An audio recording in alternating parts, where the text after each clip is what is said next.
Mga kababayan, Hindi ito pila ng NFA Rice. Pila ito ng mga die-hard fans ni Francis M. At ito ang kanilang pinagpipilahan. Nagsimula lang sa trip na magbabarkada ang mga t-shirt ni Francis Magalona. Ang unang-una namin run, kami-kami lang muna. And then yung talagang yung unang-unang run, birthday ko yun, 100 pieces yun. Mga 35 na benta kami, 40. Sa isang show ko yun dito. Yun, makabenta kami yun. Noong una pa lang iba na ang tatak ng rap ni Francis M. Hindi bastos, hindi makabayan. Habang ang karamihan ay lumaking bilib sa anumang stage side, pero kay Francis dati na cool ang maging Pinoy. Ngayon ay mukhang sakay na rin ang karamihan, lalo't ng kabataan, ang pagpipili sa sariling atin.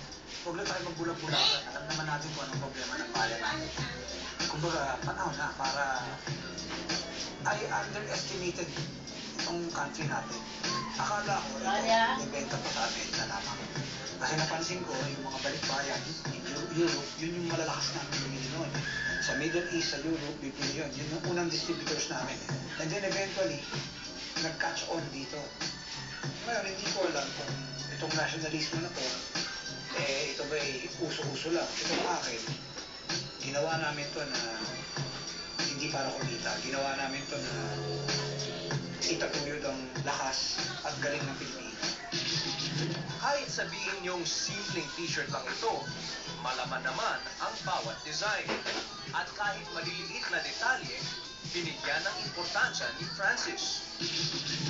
Alam naman natin lahat na dumadaan sa malaking pagsubok ngayon si Francis. Pero pati ang kanyang sakit na leukemia, binigyan niya ng kahulugan sa t-shirt na ito. This year, of course, diagnose ako na meron akong cancer. Cancer sa blood, no? Leukemia. Naisip ko na gano'n na naman, true enough to relevance. Kailangan ipaglaban ko yung cancer ko. At maraming nanonood nito, itong show na to ngayon, makaka-relate sila, o gano'n silang family member na may sakit. At not only leukemia, they can have cancer, they can have a heart condition, a debilitating illness.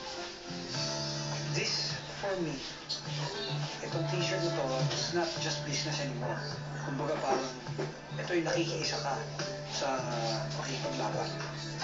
Bata pa si Francis pero masasabi natin, isa na siyang institusyon sa Philippine music. Isa siyang tunay na alaman sa Pinoy pop culture. Ngayon, isa na din siyang successful entrepreneur. Pag pumasok ka sa isang negosyo o sa isang bagay, be passionate. Magkaroon ka ng talagang hilig doon. Pangalawa, meron kang mission.